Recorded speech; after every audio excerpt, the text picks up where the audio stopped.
to the easy questions.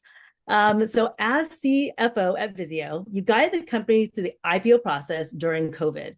Then, in addition to the CFO role, you took on the role of CPO, spearheading the acquisition by Walmart. That's a lot. And with all of that in those two roles, there must have been a lot of uncertainty for employees during that time. So I want to ask you, how do you manage to engage and retain talent during that period? Yeah, it's a great question. Let me put a little context on what you're talking about. So when we engaged with Walmart, that started a 6-month process of sort of going back and forth and figuring out how can we do things together commercially. And those conversations is what ended up leading to the idea that they should just own us outright. It's a weird process to go through with your largest customer because you just don't know, that dance of M&A has really been awkward, especially if they have a lot of control over the output of your product.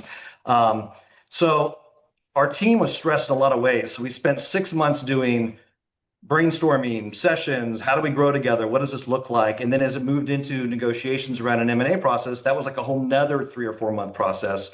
That was more detailed around, sort of diligence and really understanding the puts and takes of what this could look like. And it was a big stress on the team. Walmart has M&A teams that are specifically for transactions. So they have a whole M&A HR group. Obviously, Vizio doesn't have that. So for Vizio, it was the same people doing their day jobs and doing a lot of the work needed to help support the transaction. Once we got the deal done, everyone felt good about it, except we went into a 9-month-long FTC review process, which again was the same team having to do a heavy lift around that and working closely with our counterparts on our legal team.